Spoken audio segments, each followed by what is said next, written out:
10 minutos con Jesús Latinoamérica. Señor mío y Dios mío, creo firmemente que estás aquí, que me ves, que me oyes. Te adoro con profunda reverencia, te pido perdón de mis pecados y gracia para hacer con fruto este rato de oración. Madre mía Inmaculada, San José, nuestro Padre y Señor, ángeles de la guarda, intercedan por nosotros. En estos 10 minutos con Jesús vamos a contemplar el Evangelio del día a través de San Mateo, que dice lo siguiente: en aquellos días, llegado Jesús a la región de Cesarea de Filipo, hizo esta pregunta a sus discípulos: ¿quién dicen los hombres que es el Hijo del Hombre? Ellos dijeron: unos dicen que Juan el Bautista, otros que Elías, otros que Jeremías o uno de los profetas. Jesús les dijo: ¿y ustedes, quién dicen que soy yo? Simón Pedro respondió: tú eres el Cristo, el Hijo de Dios vivo. Replicando Jesús le dijo: bienaventurado eres, Simón, hijo de Jonás, porque no te ha revelado esto la carne ni la sangre, sino mi Padre que está en el cielo.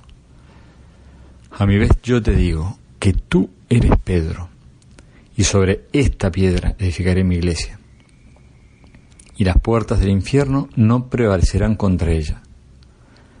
A ti te daré las llaves del reino de los cielos. Lo que ates en la tierra quedará atado en los cielos. Lo que desates en la tierra quedará desatado en los cielos. Entonces mandó a sus discípulos que no dijesen a nadie que él era el Cristo. Desde entonces Jesús comenzó a manifestar a sus discípulos que él debía ir a Jerusalén y sufrir mucho de parte de los ancianos, de los sumos sacerdotes y los escribas, ser matado y resucitar al tercer día. Pedro, tomándolo aparte, se puso a reprenderlo, diciendo: lejos de ti, Señor, de ningún modo te puede suceder esto. Pero Jesús, volviéndose, le dijo a Pedro: apártate de mí, quítate de mi vista, Satanás, escándalo eres para mí, porque tus pensamientos no son los de Dios, sino de los hombres. Jesús proclama en este Evangelio que Pedro es profundamente afortunado por su declaración de fe. Esto no te lo ha revelado ni la carne ni la sangre, sino mi Padre que está en el cielo. A ti te doy las llaves del reino de los cielos, de manera que todo lo que ates en la tierra quedará atado en los cielos, y lo que desates en la tierra quedará desatado en los cielos. Es impresionante el poder que Jesús le da a Pedro. Pero inmediatamente después viene una reprensión tremenda de parte de Pedro, porque Pedro le hace un reproche a Jesús. Le dice que no puede de ninguna manera suceder lo que le está diciendo. Pedro pone en duda la sabiduría de Jesús y le dice que no puede padecer, que es una locura el camino de la cruz. Por eso Jesús le va a responder de una manera brutal. Le acaba de decir: bienaventurado eres, Pedro, porque estás hablando en nombre de Dios, estás recibiendo respuestas de Dios, estás siendo una persona que no es aislador de la gracia de Dios. Y a los pocos minutos le está diciendo: apártate de mí, Satanás, porque tropiezo con vos. Sos un escándalo para mí. Tus pensamientos no son los de Dios, sino los de los hombres. Pienso que hay que agradecer mucho a los evangelistas que nos hayan presentado a los primeros discípulos de Jesús tal como eran, no como unos personajes idealizados, sino gente normal, de carne y hueso como nosotros, con virtudes y defectos. Decimos una cosa buena, vamos a misa, rezamos, hacemos oración, y a los 3 minutos estamos metiendo la pata. Pedro tardó menos de 3 minutos en meter la pata. Es interesante porque nuestra capacidad de aguante es nula prácticamente. No tenemos capacidad sin la ayuda de Dios permanente. Nuestra autonomía, como en los autos, cuando uno se fija a ver cuánta nafta me queda, cuánta gasolina me queda, no tengo idea cómo se dice en cada país esto, pero bueno, en mi país se dice nafta, cuánto me queda, uno se busca y dice, bueno, autonomía 300 kilómetros, 200 kilómetros, 700 kilómetros, cuando uno tiene el auto, no sé, con el tanque lleno. Nuestra autonomía en la vida es de pocos minutos, pocos metros. No tenemos 500 kilómetros, tenemos 5 metros, 3 metros, a veces medio metro. Pedro acaba de decir que Jesús era el Hijo de Dios y a los pocos minutos le está diciendo a Jesús que es una locura lo que está afirmando, de que tiene que padecer y después resucitar, que es un absurdo. No confía en lo que Jesús dice. Es muy de agradecer que nos hayan mostrado a los primeros discípulos como son, personajes normales, de carne y hueso, con virtudes y defectos, porque nadie nace enseñado. Tenemos que aprender, tenemos que transformarnos muy poco a poco, como Pedro. Pedro se fue transformando, al final de su vida es profundamente distinto a estos primeros años en los cuales mete la pata un montón de veces. Pedro en los evangelios no sale bien parado, claramente, mete la pata muchas veces.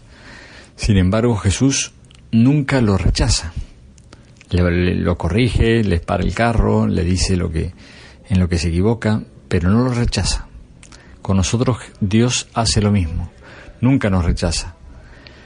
Dado que ya sabemos la historia, aceptamos que Jesucristo haya sido el Mesías sufriente profetizado por Isaías y que haya entregado su vida en la cruz. Lo que más nos cuesta aceptar es que nosotros tengamos que continuar haciendo presente su obra a través del mismo camino de entrega, de renuncia, de sacrificio.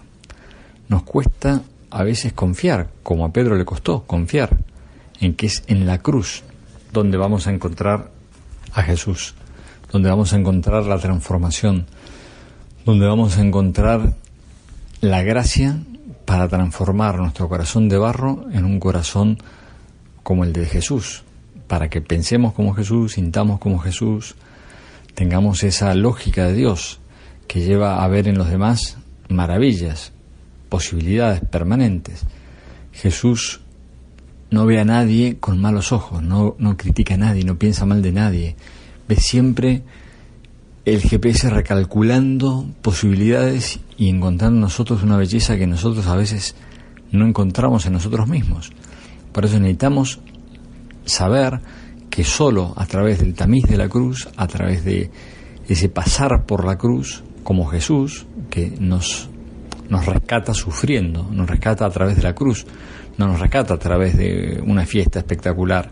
Ojalá el camino de transformación de los cristianos fuese, no sé, ir a un crucero por las islas griegas, o un buen asado, un Campari fresco en una noche de verano. Ojalá. Nuestra transformación se produce en la cruz, solo en la cruz, porque hemos sido salvados en la cruz. No hemos sido salvados ni en el Tabor, ni hemos sido salvados en la predicación, ni hemos sido salvados cuando Jesús hacía milagros, sino hemos sido salvados en la cruz. Y esto nos cuesta entenderlo y nos cuesta a veces confiar, como a Pedro le costó. Y cuando no entendemos esto, Jesús nos dice: apártate de mí, Satanás. No dice con mala onda esto, no nos dice lo dice tratando de que volvamos a Él y confiemos en Él, sabiendo que la cruz para nosotros es siempre un motivo de transformación. Ahora acabo en mi jardín de hacer la poda de invierno, y lo que era un vergel ahora es un desierto, un páramo, ¿no? Porque las grandes salvias que dan muchísimas flores y que son un encanto, o los rosales, o tantas plantas son varios miles de metros de canteros, han sido podados al ras del piso y ahora se ven los muñones, la tierra y los muñones, pero es lo que permite darme cuenta de qué es lo que estaba bien puesto y qué es lo que estaba mal puesto, porque esta salvia o este rosal estaba demasiado cerca de este otro y por lo tanto competían, o esta planta la tengo que sacar y poner en otro lugar porque la sombra la estaba matando, esta está demasiado cerca de tal otra o está demasiado lejos. Es lo que me permite entender, darme cuenta de qué es lo que pasa. Por eso necesitamos la cruz para tener la verdadera visión, la visión que tiene Dios. Pidémosle a Jesús que nos ayude a mirar siempre con sus ojos. Te doy gracias, Dios mío, por los buenos propósitos, afectos, inspiraciones que me has comunicado en esta meditación. Te pido ayuda para ponerlos por obra. Madre mía Inmaculada, San José nuestro Padre y Señor, ángeles de la guarda, intercedan por nosotros.